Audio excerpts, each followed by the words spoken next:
जवानियां तबाह कर दी हमने और दावे बहुत बड़े बड़े हैं। जरा हकीकत की जमीन पे उतर के तो देखा जाए, जिस कौम के लुक़्मे हराम के हो चुके हैं तायीद गैब से कैसे आ सकती है? जिसकी जबान पे 90% झूठ हो वो तरक्की कैसे कर सकते हैं? जिसकी नस्लों की रगों में लहू हराम का बह रहा हो वो कौम कैसे तारिक बिन जियाद बन सकती है? उसकी नस्लों में खालिद बिन वलीद कैसे आ सकता है? मैं पूछना चाहता हूँ, आज शॉर्टकट ने कौम का बेड़ा गर्क करके तक दिया है। हर किसी को एक दूसरे से आगे जाने की रेस लगी, हर कोई एक दूसरे से जीतना चाहता है। मुझे इससे आगे जाना है, मुझे इससे आगे जाना है। इसने 3 माला बनाया है, मुझे 4 माला बनाया है, मैंने 6 माला बनाना है। ये फैसले करने वालों हुए नाम बे निशां कैसे कैसे, जमीन खा गई आसमां कैसे कैसे। और जैसे ही एयर कंडीशन गाड़ी मिल गई कहने लगे मसला की आला हजरत की जरूरत कोई नहीं। मैं कहता हूं पीर साहब अगर आला हजरत ना होते तो आज भी तुम अपने मजार के आगे अगरबत्ती बेचने की हैसियत नहीं रखते थे। अगर आला हजरत नहीं होते तो आज भी तुम पैदल खिचड़ रहे होते, क्योंकि आला हजरत के जवाज के फतवे की वजह से तुम्हारे अब्बा के मजार पे चादरें भी चढ़ रही हैं, अगरबत्तियां भी बिक रही हैं और उन्हीं चादरों के जरिए आज तुम साइकिल से गाड़ी तक आ गए हो। मैं कहता हूं मजबूर होके नहीं, मसरूर होके आला हजरत को मानो और वही कहो जो हर सुन्नी रोज फजर के बाद ये कहता है, डाल दी कल्ब में अजमत मुस्तफ़ा सुभान अल्लाह सैयदी आला हजरत पे लाखों सलाम। माशाअल्लाह, शुक्र परवरदिगार का कि उसने आला हजरत हमारे हिस्से में अता फरमाए। आला हजरत हमें मिले हैं, मुफ्ती आजम हमें मिले हैं, ताजुश शरिया सरकार हमें मिले हैं। अब कोई धोखे में ना रहे कि हमारा मरकज खाली है। अल्लाह ने अब ताजुश शरिया की जगह पे हमें कायद मिल्लत असजद रजा अता कर दी है। सुभान अल्लाह, सुभान अल्लाह। और ये अलग बात है कि अभी लोग टिप्पणी कर रहे हैं, बहुत ज्यादा काबिल नहीं कब्बाल लोग बात करते हैं और तंज भी करते हैं। मैं सिर्फ एक बात बता दूं, हम सुन्नियों का मिजाज है ये कि हम जिंदों की कदर नहीं कर पाते, हम मुर्दों की कदर ज्यादा करते हैं। जब तक हमारे मोहतरम लोग जिंदा रहते हैं ना तब तक हम ऐब निकाला करते हैं, कमियां तलाश करते हैं। जब वो चले जाते हैं तो फिर सब कुछ उन्हीं को मान के उन्हीं के मजार पे पड़े रहते हैं। मेरा कहने का मतलब यह है कि मरने के बाद तस्लीम करने से बेहतर है कि जिंदे में तस्लीम कर लो, ताकि सुन्नियत का कुछ काम हो सके। जबानी नारे बहुत लगे हैं और आज भी जबानी नारे लगाने वाले 80% लोग हैं, काम के लोग 20% अहले सुन्नत में नहीं हैं। मुझे इसकी परवाह नहीं है कि आप कितने लोग सुनेंगे और कितने चले जाएंगे, सारे चले जाएं मसला ही कोई नहीं। पाए मुरा लंग नेस्त मुल्क खुदा तंग नेस्त। हमें जमीनी तौर पे काम करने की जरूरत है। वो लोग जो हमारे अकाबिरीन के खिलाफ बकवास कर रहे हैं, मैं उनसे सिर्फ इतना कहना चाहूंगा, अगर हम अपने गिरबान में झांकना शुरू कर दें, दूसरे की इस्लाह के बजाय अपनी इस्लाह शुरू कर दें, तो यकीनन सुन्नियत का बड़ा काम हो सकता है। लेकिन माफ कीजिएगा, मिंबर बदल बदल के, टोपियां बदल बदल के, जो भी है उन्हीं लोगों के पीछे पड़ा हुआ है जो लोग इस्लाह के पीछे पड़े हुए हैं, जो इस्लाह की कोशिश कर रहे हैं लोग उनके पीछे पड़े हुए हैं। भाई इसको क्यों कर रखना है, इसको क्या सुनना है, भाई ये सुन्नियत में नहीं है, ये रज़वियत में नहीं है, ये बरकातियत में नहीं है, भाई ये फैसला रब रसूल पे छोड़ दो, तुम अपने बारे में सोचो तुम कहां पे खड़े हुए हो। हर शख्स को अपने अमाल का मुहासबा करना चाहिए। अगर ये मुमकिन होता कि साहिब मजार से निकल के आते और बात करने की अल्लाह इजाजत देता तो मैं इस मिंबर पे नहीं होता, मैं उनको यहां लाके बैठाता और मैं कहता इस कौम को जरा ये बता दो कि विलायत मिलती कैसे है, वली बनते कैसे हैं। फिर वो बताते एक रात के जलसे में कूद लेना वली बनने के लिए काफी नहीं होता है। फिर वो ये भी बताते कि वली बनने के लिए अपने नफ्स को मारना पड़ता है। फिर ये भी बताते कि वली बनने के लिए हलाल खाना पड़ता है और हराम से बचना पड़ता है। किसी ने इमाम गजाली रहमतुल्लाह तआला अलैहि से कहा था कि हुजूर बताएं दुआएं कबूल क्यों नहीं हो रही, तो आपने 2 बातें कही थी। फरमाया था हलाल खाना शुरू कर दो और सच बोलना शुरू कर दो, जबान तुम्हारी खुलेगी, मकबूलियत की जमानत अल्लाह की बारगाह से अता कर दी जाएगी। मैं नौजवानों से बस यही बात अर्ज करके बात खत्म करना चाहता हूं कि जिंदगी कैसे गुजारनी है। आज भी हो जो बराहीम साईमा पैदा, आग कर सकती है अंदाजे गुलिस्तां पैदा। मेरे सामने अक्सर नौजवान बैठे, मगर माफ कीजिएगा मैं बड़ी जुर्रत के साथ ये कह रहा हूं कि सारे बरेलवी लोग बैठे हुए हैं, सारे ही आला हज़रत वाले लोग बैठे हुए हैं, लेकिन अभी तक हमें ये तमीज नहीं आ सकी कि हुजूर की महफिल में जाना कैसे है। 50% लोगों के सरों पे टोपियां नहीं है। ये हमारी कौम का हाल है। शादी ब्याह का मौका हो, एक कपड़ा आप 2 नंबर का नहीं दिखा सकते किसी के बदन पे।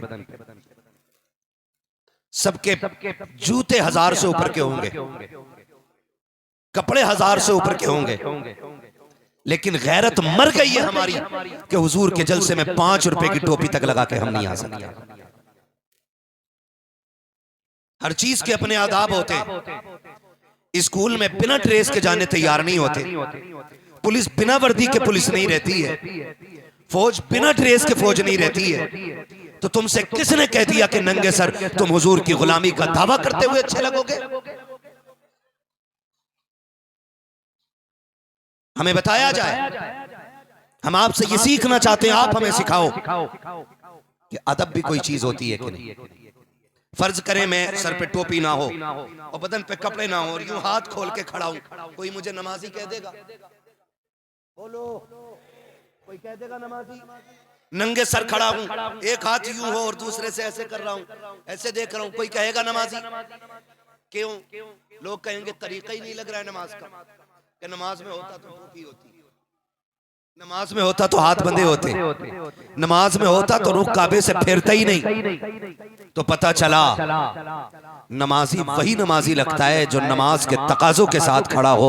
तो आशिक भी हुजूर का वही आशिक लगता है जो हुजूर की सुन्नत के मुताबिक महफिलों में आके बैठा हो। ये गौर से सुन लीजिए, आज के बाद किसी जलसे में जाना हो तो टोपी लेके जाइए। बकरा ईद आ रही है, जूता खरीदिए ना खरीदिए, टोपी बुरी लग रही है ना बातें। मैं आईना को दिखाऊंगा दाग चेहरे के, जिसे खराब लगे सामने से हट जाए। टोपी लेके आया करो महफिल में, कोई से छुपा के बैठा करो 2.5 किलो की खोपड़ी। ये हुजूर की महफिल है, किसी के बाप का पंचायत हाल नहीं है। यहाँ अदब से आया जाता, यहाँ सिर्फ तुम नहीं खुदा की रहमतों के फरिश्ते भी आए हुए हैं, खुदा की रहमतों के फरिश्ते भी आए हुए हैं। इसलिए इस जमीन का भी अदब जरूरी है जहां महफिल हो रही है, और इस महफिल का भी अदब जरूरी है जहां हुजूर की बातें हो रही है। आपसे चंद बातें करके मैं बात खत्म करूंगा, तवज्जो है सारे लोगों की। इमाम गजाली ने क्या कहा था? जब भी खाना सलामत रहे, जब भी खाना शुक्र है मेरे हिस्से में कूदने वाले नहीं सुनने वाले लोग रह गए। और ये भी मेरा नसीब है कि लास्ट में नंबर आता है अक्सर। कभी कभी असद भाई की मेहरबानी होती है ना, तो ये कह देते मैं बाद में पढ़ लूंगा, लेकिन आज मुझसे पहले ही खड़े थे। हाँ, वरना मेरी ही बात पढ़ते।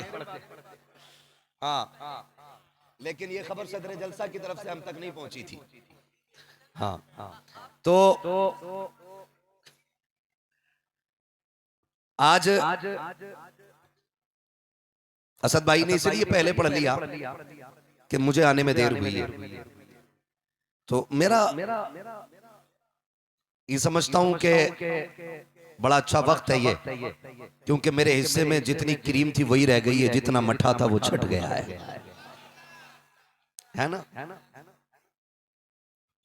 हम लोगों को अक्सर क्रीम ही मिला करती है, शुक्र है मठा निकल लेता है।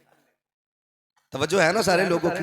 मैं चंद बातें करना चाहता हूं, कहें जरा या रसूल अल्लाह। ये अंदाज हमारे नहीं होते, झोली में अगर टुकड़े तुम्हारे नहीं होते, मिलती ना अगर भीख हुजूर आपके दर से, इस ठाठ से मंगतों के गुजारे नहीं होते। बेदाम ही बिक जाइए बाजारे नबी में, इस शान के सौदों में खसारे नहीं होते। फरमाया गया, इमाम गजाली ने फरमाया कि जब भी खाना हलाल खाना और जब भी बोलना सच बोलना। आज मैं इन 2 बातों पे बात कर लूं। जब भी खाना हलाल खाना, हलाल क्या क्या है और हराम क्या क्या है। अगर इस बात पे गौर करें तो एक उसूल सिर्फ मुकर्रर कर लें कि जिसमें किसी का हक ना हो वो आपके लिए हलाल है, और जहां भी किसी का हक मारा जा रहा है वो आपके लिए हराम है। इसकी बहुत सारी सूरतें हो सकती हैं। वो माल जिसकी ज़कात न दी जाए वो भी हराम है, वो खेती जिसका उश्र न अदा किया जाए वो भी हराम है, वो पैसा जो ब्याज के जरिए लिया जाए वो भी हराम है, वो दौलत जो सूद के जरिए इकट्ठी की जाए वो भी हराम है, वो दौलत जो रिश्वत के जरिए इकट्ठी की जाए वो भी हराम है, वो चीज जो चोरी करके इकट्ठी की जाए वो भी हराम है। नौजवानों, जवानी कितने दिन की है? कितने दिन की है जवानी? नहीं, वो मैं पूरी जिंदगानी की बात नहीं कर रहा हूं, मैं जवानी की बात कर रहा हूं। कितने दिन की है जवानी? 30 से 35 साल। कितने साल की जवानी है? 30 से 35 साल जवानी के। इधर बचपन उधर बुढ़ापा, अगर अल्लाह दे दे तो, वरना वो भी कोई गारंटी नहीं है। भरोसा मत करो, सांसों की डोरी टूट जाती है, छतें महफूज रहती हैं, हवेली टूट जाती है। किसी दिन प्यास के बारे में उससे पूछिए जिसकी कुएं में बाल्टी होती है, रस्सी टूट जाती है। कोई गारंटी नहीं है कि हम 35 साल जवानी गुजार जाएं। कितने साल जवानी रहती है? 30 से। अगर जागना सोना सही वक्त का है तो 35 साल चलेंगे, खाना खुराक अच्छी है तो 35 साल की जवानी है। और अगर आपका 3 बजे तक गेम खेलने का शेड्यूल है, 12 बजे सो के उठना है और बाकी टाइम बैठ करके मोबाइल चलाना है, तो 25 साल भी जवान नहीं रहोगे आप। तो असद भाई, लोग असद भाई से पूछते हैं अब तक जवान कैसे दिखते हो, तो ये कह के बच जाते हैं कि नाते नबी का सदका है। हाँ, नाते नबी का सदका है। आपसे कहना चाहता हूं मैं, 30 से 35 साल जवानी है, मगर ये भी कब, जब इसकी हिफाजत की जाए। आज मेरी कौम का नौजवान 3-3 बजे तक पबजी खेल रहा है और नाली पे बैठ के ना हेडफोन लगा के चीख रहा, अकेला चीख रहा है। मैं एक मोबाइल की दुकान पे था, मुझे एयरबड्स लेनी थी, मतलब माइक्रोफोन, तो उसमें एक ऐसे माइक लगा हुआ था। मैंने कहा भाई ये किसके लिए? उसने कहा ये पबजी वालों के लिए। मैंने कहा वो क्या? कहा वो कमेंट करते हैं तो बोलते ये मुंह के पास माइक दिया गया। मैंने कहा चलो ये भी एक नई कौम तैयार हो गई है, और जो वो चाहते थे वो बना चुके हैं। अब इनकी मर्जी के मुताबिक माइक भी तैयार हो गया। हैरत होती है कि जिसको आधा घंटा तरावी में खड़े होने से मच्छर काटते हैं, पौन घंटा मस्जिद में खड़ा हो जाए तो पंखों की शिकायत करता कि हवा ठंडी नहीं दे रहे। वो रात के 3 बजे तक नाली पे बैठ के पबजी खेलता है, एक मच्छर नहीं काटता। काटता है कि नहीं? से नहीं काटता, क्योंकि वो खुद मच्छर बन चुका है।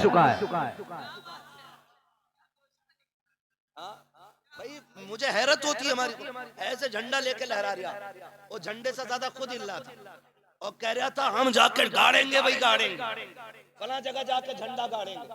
झंडे का डंडा खुद से नहीं संभल रहा है, और बातें कितनी बड़ी बड़ी करते। जवानियां तबाह कर दी हमने, और दावे बहुत बड़े बड़े हैं। जरा हकीकत की जमीन पे उतर के तो देखा जाए, जिस कौम के लुक़्मे हराम के हो चुके हैं, तायीद गैब से कैसे आ सकती है? जिसकी जबान पे 90% झूठ हो, वो तरक्की कैसे कर सकते हैं? जिसकी नस्लों की रगों में लहू हराम का बह रहा हो, वो कौम कैसे तारिक बिन ज़ियाद बन सकती है? उसकी नस्लों में खालिद बिन वलीद कैसे आ सकता है? मैं पूछना चाहता हूँ, आज शॉर्टकट ने कौम का बेड़ा गर्क करके तक दिया है। हर किसी को एक दूसरे से आगे जाने की रेस लगी है, हर कोई एक दूसरे से जीतना चाहता है। मुझे इससे आगे जाना है, मुझे इससे आगे जाना है। इसने 3 माला बनाया है, मुझे 4 माला बनाया है, मैंने 6 माला बनाना है। ये फैसले करने वालों हुए नाम वरबे निशा कैसे कैसे, जमीन खा गई आसमां कैसे कैसे। हराम की दौलत के चक्कर में न पड़ना, वरना याद रखना जहां पे अमीर लेटा है वहीं पे गरीब लेटा है। जितनी कब्र अमीर की है उतनी कब्र गरीब की है, जो कफन अमीर का है वही कब्र गरीब का है। याद रखिएगा, इज्जतें उनको नहीं मिलती जो दौलत वाले हैं, इज्जत उनको मिलती है जो मोहम्मद वाले। सुभान अल्लाह। नारे तकबीर, नारे रिसाला, जश्न ईद मिलादुन नबी, मसलके आला हजरत, उर्से मुक़द्दर हजरत अल्लामा मुफ्ती हम्माद रज़ा साहब क़िबला। सुभान अल्लाह, सुभान अल्लाह। कोशिश करो यार, कोशिश करो, हुजूर वाले बनो। मैं नहीं कह रहा आप मेरी बात माने, मैं नहीं कह रहा हुजूर सैयद साहब क़िबला तशरीफ फरमा, सैयद नज़ीर हसन साहब क़िबला बड़े बाप की बड़ी औलाद है। और बड़े लोग ये मत समझना कि ये कुर्सी पे बैठे हैं, माइक इनके पास नहीं है तो इन्हें कुछ नहीं आता, यूं समझो ये अलग बात है, खामोश खड़े रहते हैं। फिर भी जो लोग बड़े हैं वो बड़े रहते हैं। ऐसे असलाफ से मिलता है हमारा शजरा, जिनके कदमों में कई ताज पड़े रहते हैं, है ना। मैं ये नहीं कहता कि आप मेरी बात माने, हजरत की बात माने, हमारे मिसबा नूरी साहब क़िबला की बात माने, असद भाई की बात माने। मैं कहता हूँ कभी खुद को आईने के आगे खड़ा करें और खुद से सवाल करें, हम कितने हुजूर के बताए हुए दीन पे चल रहे हैं। ये फैसला हमारा दिल करेगा। दिल एक ऐसा मुफ्ती है कि कितने ही बड़ा हराम खाने वाला हो ना, जब सूद का कोई रुपया खाता ना तो दिल एक बार कहता है यार गलत कर रहा है, दिल कर रहा है। और जो दिल की नहीं मानता वो किसी मुफ्ती की नहीं मानता है। ये जो दिल रखा है अल्लाह ने ना, ये कितना भी गुनाहों में डूब जाए तो एक बार धड़क के जरूर कहता कि गलत खाया यार, नहीं खाना चाहिए था, लेकिन फिर भी हम इसे दबा देते हैं। होना चुप हो यार, आगे जाना है, चुप होना आगे जाना है, चुप होना आगे जाना है। सुन, इज्जतें अमीरों के लिए नहीं है, इज्जतें हुजूर के दर के फकीरों के लिए रखी गई हैं। हाँ, आप बैठे हो ना, आप मोहम्मद शाह रहमतुल्लाह तआला अलैह के मेहमान बन के बैठे हो। मैं कसम खा के कह सकता हूँ, अगर मजार पैसे वालों के बनते ना तो आज कारून का भी होता, नमरूद का भी होता, शद्दाद का भी होता, हामान का भी होता। लेकिन मज़ार जो बनते हैं ना, इश्क वालों के बनते हैं। और तारीख में वही लोग याद रखे जाते हैं जो हुजूर के तरीके पे जिंदगी गुजारा करते हैं। ये आपसे मेरी गुजारिश है। असद भाई पढ़ रहे थे, मैं कुछ को देख रहा था, कपड़ों से बाहर थे कुछ लोग। और अगर पूछ लूं मैं कि मसलक वालों जो बेटियों के नकाब स्कूल और कॉलेज के बाहर उतारे जा रहे हैं, उनके लिए आपने क्या इंतजाम किया? अभी 4 दिन पहले की बात है, फिर एक बेटी को निकाल दिया गया, फिर एक बेटी का नकाब उतरवा दिया गया। हमने थोड़ी देर न्यूज पढ़ी, अखबार पढ़ा, बस रो लिए थोड़ी देर। हमारे मुकद्दर पे रोने के लिए अलग से नोहा खां नहीं आने, अपने मुकद्दर पे रोना भी हमी को है और आंसू भी हमी को साफ करने पड़ेंगे। हमें कुछ करना होगा, अमल की जमीन पे उतरना होगा। और मैं कहना चाहता हूं बड़े बड़े लोगों से, आला हजरत बहुत बड़े थे तो आपने मंजर इस्लाम कायम किया, मुफ्ती आजम बहुत बड़े थे तो आपने मजहर इस्लाम कायम किया, ताजुश शरिया बहुत बड़े थे, आपने जामिअतुर रज़ा कायम किया। मैं कहना चाहता हूं हर बड़ी खानकाह के सज्जादा से अपने हिस्से का भी थोड़ा सा काम कर जाइए, अपने हिस्से का थोड़ा सा काम कर जाइए। माफ कीजिएगा, पहले बात हमारे पास तो कोई मुस्लिम यूनिवर्सिटी है भी नहीं, एक दो की कोई गिनती नहीं। पहली बात तो ना हमारे पास स्कूल है, न इदारे हैं, और न की अच्छे कोई छोटे बच्चों के लिए नर्सरी स्कूल हैं जिनमें हम बच्चों को अपने तालीम दे सकें। मैं जानता हूं अपने बच्चे अगर पढ़ाने हो ना तो हमें आज भी गैरों का मुंह देखना पड़ता है। और गैरों का मुंह ऐसा नहीं, बड़े बड़े खन्ने खां मुसलमानों में पैदा हुए, लेकिन मुसलमान की बेगैरती सबसे बड़ी ये है, जरा सा पैसा आया फौरन स्कूल के बजाय फौरन होटल बनाता है, मैरिज हॉल बना रहा है। अगर उसके पास दौलत आ गई तो फिर गार्डन बना रखा है। हमारी कौम के पास ऐसा नहीं है कि पैसा नहीं है, बड़े बड़े पैसे वाले हैं। क्या बिगड़ जाता अमीरों का अगर छोटे स्कूल ऐसे बना दिए जाते कि जिनमें हमारी कौम की बेटियां तालीम हासिल कर पाती? क्या बिगड़ जाता हमारे कौम के अमीरों का अगर ऐसे स्कूल कौम को दे दिए जाते जिसमें गैरत वाली बेटियां इज्जत के साथ तालीम हासिल कर लेती, क्या बिगड़ जाता हमारे कौम के अमीरों का। अगर ऐसे कॉलेज दे दिए जाते जिनमें पढ़ने वाली भी बेटी होती, पढ़ाने वाली भी बेटी होती, खुदा की कसम अगर 70 सालों में हमने इस तरह से काम किया होता, हमारी बेटियां आज गैरों के आगे नकाब न उतारती, नंगे सर तालीम के लिए खड़ी न होती। पहली बात तो एडमिशन नहीं मिलता, अगर मिलता भी है तो लाख 2 लाख नहीं 5 लाख डोनेशन देते हैं, उसके बाद भी हाथ बांध के खड़े होते हैं, तब जाके तेरे मेरे बेटे को सीट मिलती है। उसके बाद भी उसे भिखारी की निगाह से देखा जाता है। ओ लोगों उठो, ऐसे इदारे कायम करो कि हमारे बच्चों की तालीम का इंतजाम हो सके, हमारी कौम आगे बढ़ सके और दुनिया को बता दो हम मोहम्मद के गुलाम हैं, हम तुम्हारे टुकड़ों पे नहीं, हम मदीने वाले मोहम्मद के टुकड़ों पे बनते हैं। सुभान अल्लाह माशाअल्लाह। कब तक रेस लगाते रहोगे, मुझे आगे जाना, मुझे अमीर बनना, मुझे पैसे वाला बनना। एक पैसे वाला बता दे जिसकी कब्रिस्तान में कब्र सलामत रह गई हो, एक पैसे वाला बता दो जिसकी कब्र सलामत रह गई हो। सुन एक फकीर है, दुनिया बहलूल दाना कहती है, कयामत तक उस फकीर को याद रखा जाएगा। 12 साल फाके करने वाला साबिर आज कलियर में लेटा गए, हर दिल के अंदर जिंदा और मौजूद है। मैं पूछना चाहता हूं आपसे मेरे कौम के नौजवानों, हम जो गलती कर रहे हैं ना, वो सबसे बड़ी गलती ये है कि लुक़्मे हलाल के नहीं रहे हमारे। सुन लीजिएगा, मैं गारंटी के साथ कह रहा हूं, हराम खाओगे तो किसी का बाप भी तुम्हें नहीं बचा पाएगा। दीन हुजूर का है, मौलवी नहीं बेचेगा दीन को कहीं भी। जो इस्लाम ने उसूल मुकर्रर कर दिए हैं ना, महबूब अलैहिस्सलाम ने फरमाया जो जिस्म हराम लुक़्मे खा के पले बढ़ेगा, अल्लाह उसे जहन्नम का ईंधन बनाएगा। जानते हो इस बात को? 1 रुपया हराम का खा लिया, उसका असर लहू में शामिल हो जाता है, और ये सबसे बड़ी तबाही का सबब है हमारी। मैं नौजवानों से गुजारिश करना चाहता हूँ, बिना तौबा किए न मरना, और इस धोखे में भी आज ना लेना कि वक्त आएगा तो तौबा कर लेंगे, आएगा तो तौबा कर लेंगे। मौत का फरिश्ता जब आता है ना, तो बता के नहीं आता है, अचानक आ जाता है। कैसे अचानक? अभी एक्सीडेंट हम लोग रोडों पे देखते हैं सद भाई, कोई ट्रक के नीचे क्रेटा घुसी पड़ी है, कोई डिवाइडर क्रेटा में घुसा पड़ा है ना, पता चला 5 थे 5 ही मर गए, पता चला इसमें 8 थे 8 ही मर गए, पता चला 6 थे 6 के 6 ही मर गए। मौत का कुछ नहीं पता है, कुछ नहीं पता। इस इंतजार में मत रहना, टाइम आएगा तो तौबा कर ली जाएगी ना। हमने काले बालों वालों को भी मरते देखा है, हमने दाढ़ी वालों को भी मरते देखा, बगैर दाढ़ी वालों को भी मरते देखा है। हमने दुनिया देखी है यार, हमने तो माँ के पेट से मुर्दा पैदा होते देखे हैं, और हमने पैदा होते ही मरते भी देखे हैं, 90 साल की उम्र वाले भी देखे। आपसे मेरी गुजारिश है, तैयारी आखिरत की करनी है तो अहद करो, हराम नहीं खाएंगे इंशाअल्लाह। वादा करते हैं सारे इंशाअल्लाह, हराम नहीं खाएंगे इंशाअल्लाह, सूद ब्याज सारा बंद करेंगे इंशाअल्लाह, है ना इंशाअल्लाह। देखो हाथ किसका नहीं उठ रहा, देखो भाई लग रहा है कोई गड्डी लेके बैठा है क्या? सारी जन्नती निकले, सबने हाथ उठा दिए। या अल्लाह जिसने उठा दिया हो उसे तौफीक दे के आज के बाद वो कभी हराम ना खाए। उठ गया ना हाथ, अब तो उठ गया मालिक, अब उठे हाथ की लाज तुझे रखनी है। और मैं आपसे कहूंगा नौजवानों, माफ कीजिएगा अगर गरीब है और तहज्जुद गुजार है, तस्बीह हाथ में रखता है ना, पूरी बस्ती घूम ले, एक बंदा सलाम करने तैयार नहीं। ये हमारी कौम ने ना एक मयार बना रखा है।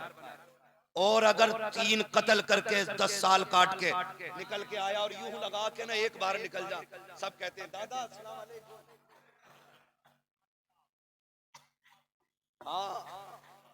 बस जरा सा लगा के एक बार निकल जा। हमारी कौम के अंदर शरीफों की इज्जत नहीं, गुंडों की ज्यादा होती है, भाईगिरी की ज्यादा कदर है। आपसे छोटी सी गुजारिश है मेरी, कोशिश ये करें कि दुनिया भले नजर से गिरा दे, लेकिन मुस्तफा की नजरों में नहीं गिरना है। वो बेदम ने कहा था, बड़ी बात कही थी, सारी दुनिया की निगाहों से गिरा है बेदम, तब कहीं जाके तेरे दिल में जगह पाई है।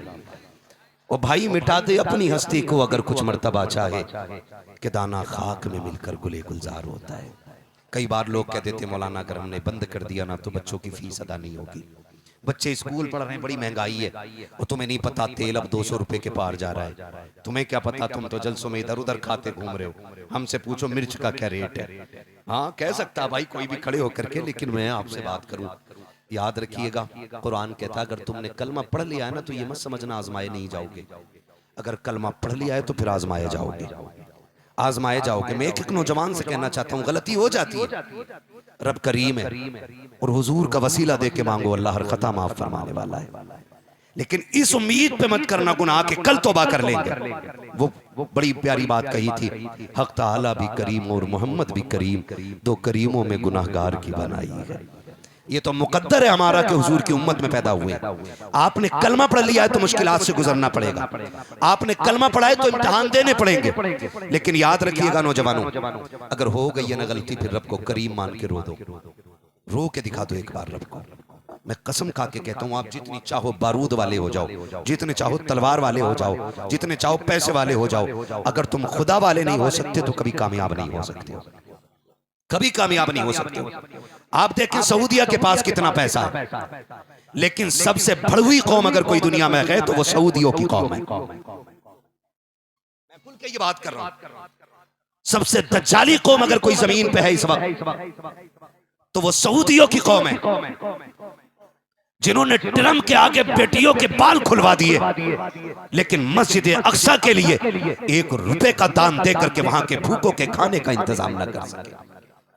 मैं तो चैलेंज करता हूं नजद की बदमाश औलादों को, काले रुमाल से लेकर के लाल रुमाल तक, जो अपने आप को दीन का ठेकेदार कहते थे, अब आओ निकल करके मैदान में। तुम्हारे बाप ट्रंप को तुमने कई $1000 का तोहफा दिया है, फिलिस्तीन के बच्चे पानी के लिए मर गए, पानी पानी कहते कहते, लेकिन तुम्हें खैरत तक नहीं आई। हम जानते हैं तुमने कलमा नाम के लिए पढ़ रखा है, हम जानते हैं तुम उसी नज्द की बदमाश औलाद का नाजायज बीज और नुतफा हो, तुम भी उसी नस्ल से चले आ रहे हो। उन्होंने अरब को तबाह कर रखा है, तुम मुल्क हिंदुस्तान को तबाह करना चाहते हो। लेकिन याद रखिएगा हिंदुस्तान में अहमद रजा मौजूद है, यहाँ की सुन्नियत को तबाह नहीं किया जाएगा। जब भी तुम आगे बढ़ोगे बरेली के अहमद रजा की आवाज गूंजेगी, खिलके रजा के खंजरे खुखार बरकबार, आधा से कह दो खैर मनाए नशर। नारे तकबीर, नारे रिसाला, जश्न ईद मिलादुन नबी, मसलके आला हजरत, फैजाने आला हजरत बाबा पटेल शाह। अगर दौलत से बंदा अमीर बनता ना, दौलत से जन्नती होता ना, तो फिर सऊदी सबसे पहले जन्नती होते। लेकिन ये उस तबके में डाले जाएंगे कि झांक झांक के देखना पड़ेगा डाले किधर में। हाँ शर्म आनी चाहिए। मैं तो कहता हूँ नज्द की बदमाश औलादों से आज ले उनकी पनाह, आज मदद मांग उनसे।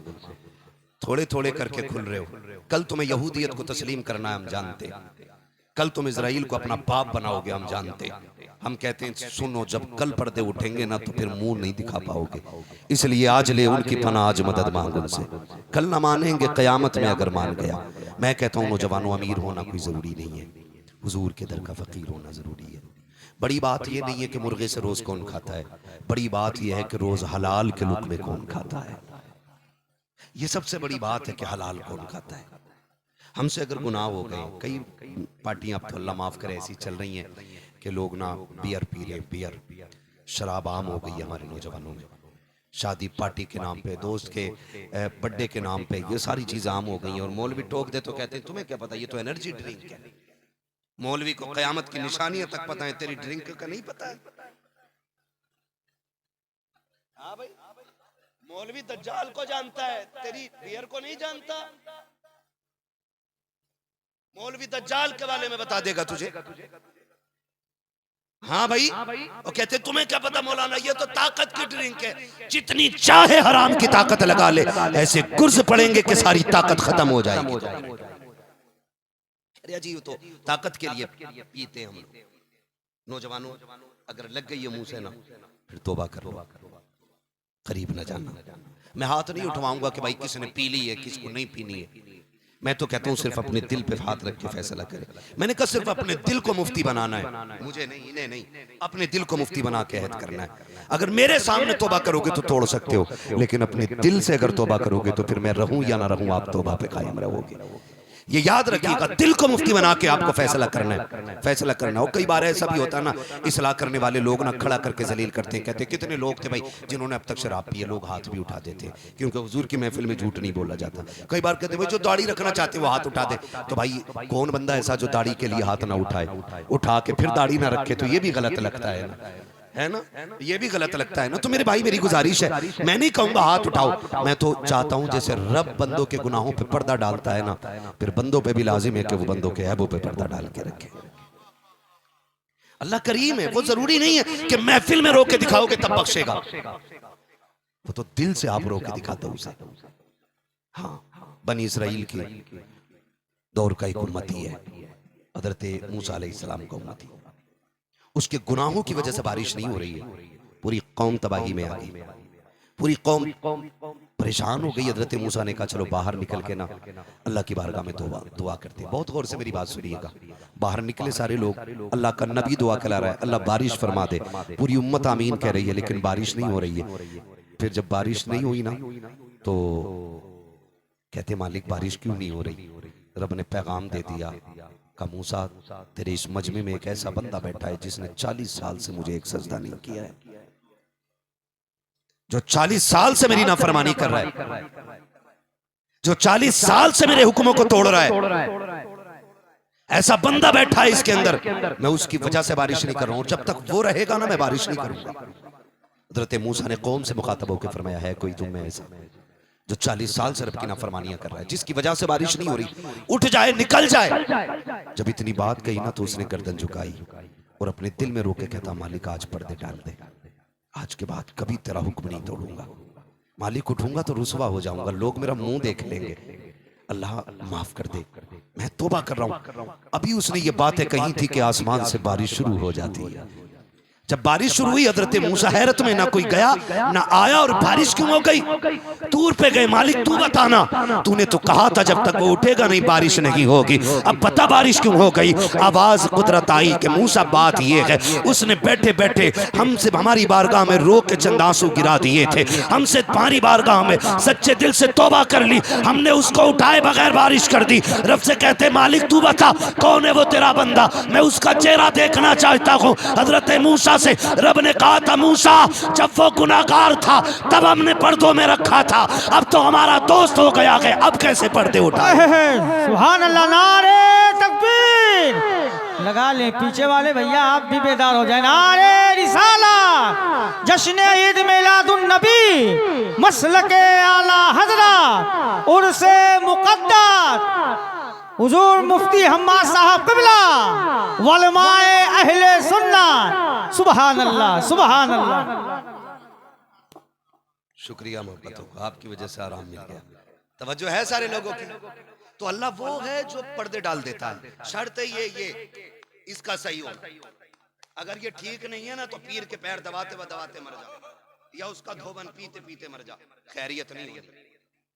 हलाल खाइए, क्या खाएंगे सारे बोलो, क्या खाएंगे? अगर आपके पास हराम 1 रुपया आपके हज के पूरे सफर में शामिल हो जाए, अल्लाह पूरा हज मुंह पे मार दे। हराम के पैसे से 10 उम्रे करके आओ, अल्लाह 1 उम्रा कबूल करने के लिए तैयार नहीं। ये याद रखिएगा मेरी बात, इसलिए हलाल करिए। और जब आप तौबा करेंगे ना हराम से, छोड़ेंगे तो मुश्किलें आनी है, इम्तिहान से गुजरना है। तारीख में एक बहुत बड़ा नाम है हजरत हबीब यमनी का, हबीब अजमी। हबीब अजमी ये कौन है? ये वो हैं जिनका बहुत बड़ा सूद का कारोबार था। सूद मींस समझ रहे हैं ना? सूद ब्याज जानते हैं सारे लोग, इसका बहुत बड़ा बिजनेस था। एक वक्त का खाना इसके बगैर नहीं खाते थे। हाँ बिल्कुल जानते हैं ना, 10 के 20, 20 के 100, 100 के 50, समझ रहे हैं ना? हाँ बस ऐसे ही समझ लो, थोड़ा थोड़ा करके बात समझो जरा। तो बहुत बड़ा काम था। एक दिन बीवी कहने लगी अभी, और मैं कहता हूं अगर घर की माँ बहनें सख्त हो जाए ना तो मर्द में हिम्मत नहीं है जो हराम लेके आ जाए। लेकिन क्या करें, इनकी खुद डिमांडें इतनी बड़ी रहती हैं, कहती कुछ लाना ना लाना जेवर जरूर लाना। कि सूट वही आना जिसका फोटो मैंने नेट से लेके डाला है। अब 500 रुपए कमाने वाला मार्केट में जो फोटो लेके गया उसने कहा 18,000 रुपए। बताओ वो चोरी नहीं करेगा तो क्या करेगा? बहन बेटियों से भी गुजारिश है, डिमांड इतनी बड़ी ना रखना कि तेरा शोहर पूरी करते करते पागल हो जाए। अगर माँ इतनी सख्त होना कि एक वक्त की रोटी हलाल हराम की तमीज करके खिलाए, तो फिर घर में कोई भी लुकमा हराम का नहीं आ सकता है। आप गौर करें, मौलाए कायनात जैसा मुत्तकी, इतना बड़ा अल्लामा जिसके बारे में मेरे नबी ने कहा अना मदीनतुल इल्म वालियुन बाबूहा, मैं इल्म का शहर हूं, अली उसका दरवाजा। आप घर से गए चादर बेचने के लिए, कपड़ा बेचा, फिर उस चादर से तिजारत की आपने, तिजारत में मुनाफा हुआ। चादर थी 4 रुपए की, लाके दिए 104। खातून जन्नत ने झोली में लेते कहा था अली चादर इतने पैसे की तो नहीं थी जितने तुमने मुझे लाके दिए। जबकि जानती है कि अली भी सच्चा, अली वो है जो हलाल खाता है, अली वो है जो हराम से बचता है, अली वो है जो नबी की गोद का परवरदा है, अली वो है जिसे उंगली पकड़ के नबी ने चलना सिखाया है। लेकिन नबी की बेटी पूछ रही है अली इतने कहां से लेके आए? खातून जन्नत अली से हिसाब ले रही है, लाए कहां से हो? आज कोई बहन पूछती है, जाके खटाक से डालो 20,000। हाँ ठीक है, इसके बुंदे आएंगे, इसकी अंगूठी आएगी, इसकी पाजेब आएगी, इसकी चैनें आएंगी। मेरी बहन पूछ तो ले, किसका दिल दुखा के लाया गया, किसको खून के आंसू रुला के लाया गया। आज इसकी वजह से किसकी जमीन बिक गई है, आज इसकी वजह से कितने गरीबों की हंसी लूट गई है। पूछना कहां से लेके आया है। अगर बहनें पूछना शुरू कर दें तो भाई हराम कमाना छोड़ देंगे, हराम कमाना छोड़ देंगे। अल्लाह अकबर, तारीख गवाह है। हबीब अजमी इतने बड़े सूद के व्यापारी थे, बीवी कहने लगी मेरे सरताज इतना ना कमाओ हराम का, कहीं ऐसा ना हो अल्लाह का अजाब आ जाए। कहने लगे शरीक है तू खाना बना, जिम्मेदार मैं हूँ। एक दिन एक घर के अंदर गए, सुने जरा प्यारे, घर के अंदर गए, जाके आवाज दी, कहा तुम्हारे ऊपर मेरा कर्ज है। कहा कर्ज तो नहीं दिया जा सकता। कहा क्यों? कहा पैसे नहीं है। कहा फिर ब्याज का जो बनता है वही दे दिया जाए। औरत बेवा थी, बच्चे यतीम थे, रो के कहने लगी हबीब वापस चला जा, हमारे घर के अंदर एक पाई नहीं है, कुछ दिन के बाद आ जाना, कुछ दे दिया जाएगा। अंदर गए, जाके तलाश करने लगे, गोश्त का टुकड़ा नजर आया। कहने लगे खाली तो नहीं जाना है, कुछ नहीं तो यही दे दे। बेवा औरत की चीख निकल जाती है, कहती है जनाब मेहरबानी करें, मेरे बच्चे यतीम हैं, कई महीनों से गोश्त नहीं खाया, आज मेरे बच्चों ने कहा था माँ कहीं से गोश्त ला दे। कब बड़ी मेहनत करके ये गोश्त का टुकड़ा मिला है, हबीब कम से कम ये टुकड़ा रहने दिया जाए ताकि मैं अपने बच्चों को खिला करके उनकी खुशियां पूरी कर सकूं। हबीब ने धक्का दिया, गोश्त का टुकड़ा लिया। घर आ जाते बीवी से कहा बना जल्दी, मैं नहाने के लिए जा रहा हूँ। बीवी ने खाना बनने के लिए रखा, आप नहाने के लिए गए हैं। जैसे नहा करके वापस आए, बीवी से कहते शरीक हयात देख तो सही, खाना बना के नहीं। जैसी बीवी ने ढक्कन खोला है हांडी का, क्या देखती है जिसमें गोश्त बन रहा था, अब उसी हांडी के अंदर खून खोल रहा है, सारा गोश्त खून बन गया है। औरत की चीख निकल जाती है, मेरे सरताज कहा क्या हुआ? कहा मैं कहा करती थी अल्लाह का अजाब आने वाला है, देख आज अजाब आ गया है। कहा क्या हो गया है? कि सारा गोश्त खून बन गया है। हबीब जल्दी कर ले, तौबा कर ले, कहीं जमीन फट ना जाए, आसमान से पत्थर न गिर जाए। इतना सुनना था, हबीब तौबा के लिए निकल जाते हैं, अल्लाह वाले की तलाश में निकले हैं, एक अल्लाह वाले से मिले हैं, तौबा करके वापस आ रहे हैं। जब तौबा करके वापस आए हैं, आज तक दौलत का ठिकाना नहीं था, बच्चे शान की जिंदगी गुजार रहे थे, लेकिन आज जब तौबा कर ली है, सूद का ब्याज कारोबार बंद हुआ है, खुदा की कसम अब रोटियों के लाले पड़ गए हैं। कई दिन के फाके घर में हो गए। जब कई दिन के फाके हुए हैं, एक दिन बीवी ने कहा था मेरे सरताज मेहरबानी करो, का क्या करना है? का मंडी चले जाओ, थोड़ी सी मजदूरी कर लो ताकि बच्चियों के खाने का कुछ इंतजाम हो सके। मेरे सरताज अब बच्चों की भूख नहीं देखी जाती है। हबीब अजमी ने कहा था ए मेरी शरीक हयात बता तो सकी, बाल सफेद हो गए हैं, कमर झुक गई है, अब बता तो सकी कौन मजदूरी के लिए रखेगा? कहा तो क्या करोगे? बच्चों को फाके से मरता हुआ देखोगे? कहा फिर? कहा मंडी चले जाइए। कहा ठीक है। बीवी ने तैयारी कराई, एक खाली थैला शोहर के हवाले किया और दरवाजे तक बीवी छोड़ने के लिए आई है। सुनो जाओ मेरी बेटियों से जाके बता देना। जब दरवाजे पे बीवी छोड़ने के लिए आई, हबीब बाहर निकले हैं। दरवाजे से बीवी ने आवाज दे के कहा था हबीब काजी का या कवल हराम, खबरदार जा तो रखे हो, आज भी याद रखना हलाल का लुकमा मिले तब लेके आना है, हराम मिले तो टुकरा लेना, इसलिए कि हमें वाक़ई तो गवारा है लेकिन बच्चों को हराम के लुकमे खिलाना गवारा नहीं हो सकता। ऐसी बेटियां होनी चाहिए आज भी हमारी, ऐसी बेटियां होनी चाहिए, ऐसी औलाद होनी चाहिए। ओ भाई बेटियों को तरबियत दो, बेटियों को तरबियत दो। खुदा की कसम कौम मौलवी के समझाने से इतना नहीं समझेगी जितना बीवी के समझाने से। सही बात कह रहा हूं हजरत। अगर रोटी ना देने का फैसला कर लेना औरत तो बड़े से बड़ा पापी भी पाप छोड़ देगा। अगर औरत ये कह दे कि तुम्हें 5 टाइम की पढ़नी है वरना रोटी नहीं मिलेगी, हम नहीं जानिए कब पराठे लेने हो तो ताज्जुद भी पढ़, मक्खन भी साथ लेना है तो फिर शराब भी पढ़, कसम खुदा की ये चाश तव्वाबीन सब पड़ेगा। मगर शर्त है कोई मजबूर तो करे, लेकिन वो खुद 12 बजे सो के उठ रही है, ये 9 बजे सो के उठ रहा, तो मतलब भी क्या बनता है? कौन किसे उठाएगा? कोई नहीं उठाने वाला किसी को, है ना? है तवज्जो सारे की। क्या कहा बीवी अजमी की बीवी ने, जा तो रहे हो, हराम मिले तो आज भी छोड़ देना, बच्चों को और फाके से देख लेंगे लेकिन हराम नहीं खाने। सुने हबीब मंडी में गए, मंडी में जाके खड़े हो गए, तो हम बड़े होशियार लोग हैं ना, हम तो मजदूर भी ताकतवर पकड़ के लाते जो 300 रुपए लेके 350 का काम करे, यही है ना, ताकतवर लेके आते जो 300 रुपए लेकर के 350 का काम करे, 400 रुपए लेके 500 का काम करे। हम जाके ऐसे लोगों को पकड़ के लाते। और भाई कभी कमजोर को भी पकड़ दिया कर, ये सोचा करो मंडी में यही कोई नहीं बिका करता है, मजबूरियां मंडी में लाके खड़ा करती हैं। कभी किसी बूढ़े को लेकर के आओ, ये मत सोचो काम कम करेगा, सोच लो अल्लाह की रजा के लिए, इसे कोई मुंह नहीं लगा रहा है, तू हाथ पकड़ के ले आ। मैं मानता हूँ 300 रुपए लेगा, ईंटें 250 की चढ़ाएगा, तुझे पता है 50 रुपए की अगर इधर ईंटें कम रह जाएंगी, अल्लाह इस 50 रुपए के सदक़े में तेरे लिए जन्नत में महल तैयार करके दिखा देगा।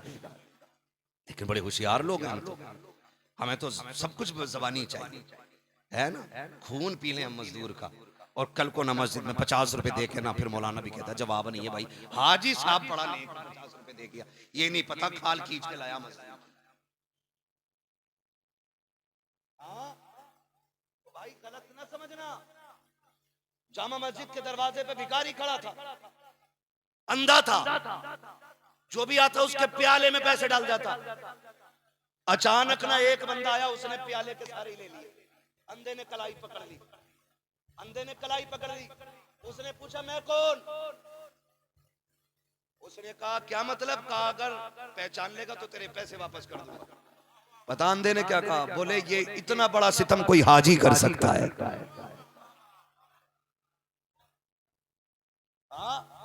उसने कहा इतना बड़ा सितम कोई हाजी कर सकता? माफ कीजिएगा, आज एक फर्ज है, नमाज 5 फर्ज है दिन में, है ना, एक हज करके आने वाला 5 टाइम के इमाम को खातिर में नहीं लाता है,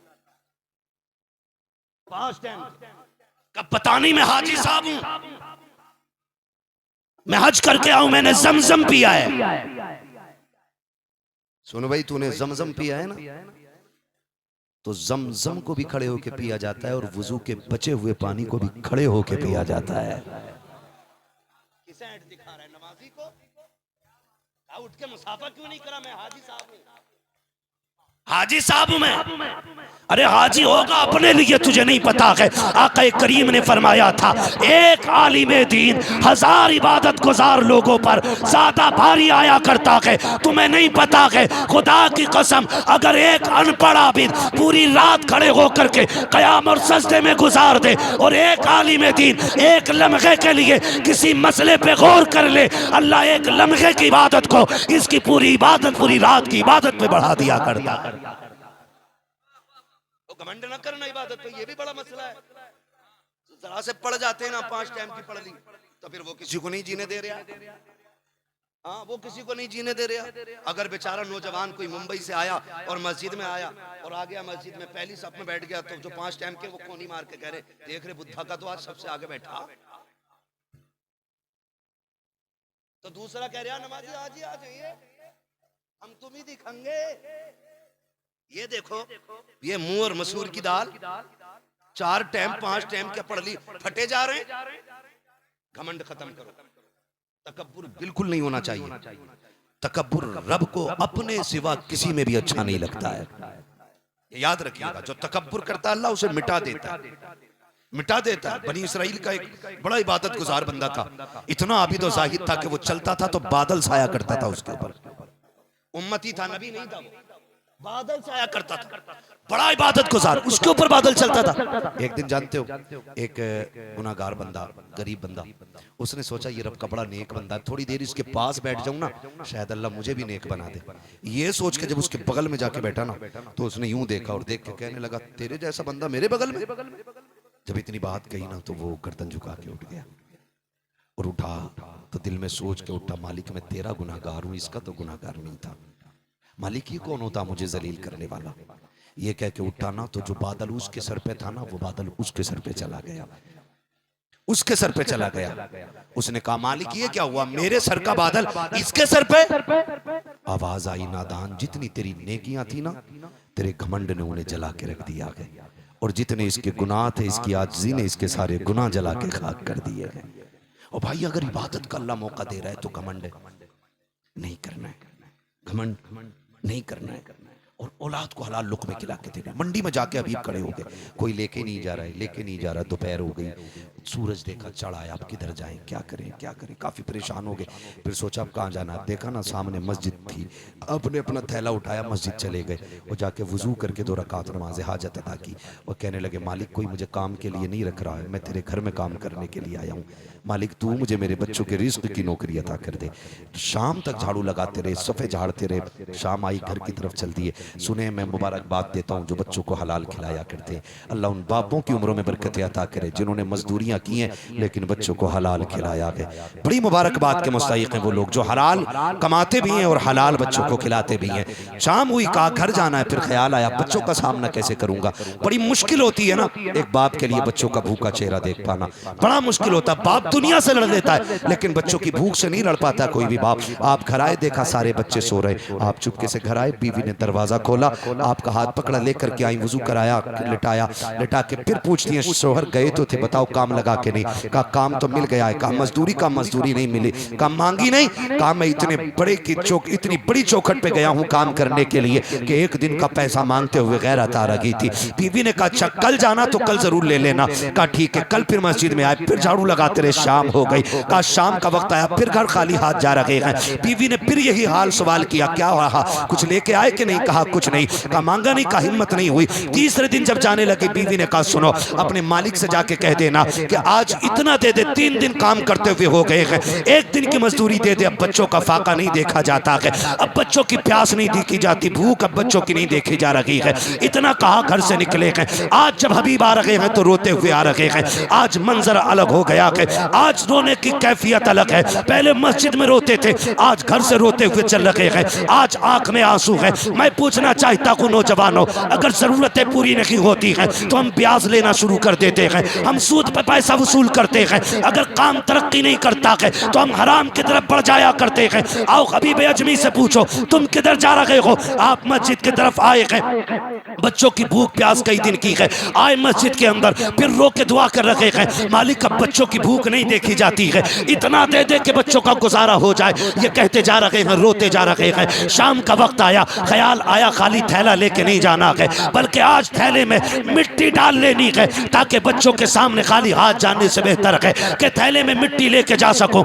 आपने थैले में मिट्टी भरी है और कहते हैं बेखुदी सी थी, मैं सोच रहा था कि ये हो क्या रहा है, का खुद ब खुद सब काम होते गए, मैंने थैले में मिट्टी भरी है, डरते डरते घर की तरफ आया, का दूर से घर के दरवाजे को देखा, पहले दीवार से झांक के देखा, घर वाले सो गए कि जाग रहे हैं। कहते क्या देखता हूँ कि मेरे घर के आंगन से धुएं उठ रहे हैं, चूल्हे पे पकवान चढ़े हैं। कहते मेरी हैरत की इंतहा न रखी, मैं परेशान हुआ कहीं ये किसी और के घर तो नहीं आ गया। मैंने आंखें मसल के देखा, घर तो मेरा ही था। का फिर मैं रास्ता बदल करके दरवाजे पे पहुंचा, मेरी बीवी दरवाजे पे खड़े होकर के मेरा इंतजार कर रही थी। उसने मेरा हाथ पकड़ा, कहा खैर मकदम हो मेरे सरताज, आ गए हो, आइए आइए। कहा आज उसके लहजे में मिठास भी थी, प्यार भी था, आज बड़ी मोहब्बत से बात कर रही थी। मैंने कहा शरीक हयात खैर तो है, कहा रब का शुक्र है। कहा ये तो बताओ ये चूल्हा कैसे जल रहा है, ये पकवान कैसे बन रहे हैं। कहा कि तुम्हें नहीं पता है। कहा नहीं। कहा तुम्हारे मालिक के यहाँ से मजदूरी आ गई है। अल्लाह अकबर जैसे इतना सुना है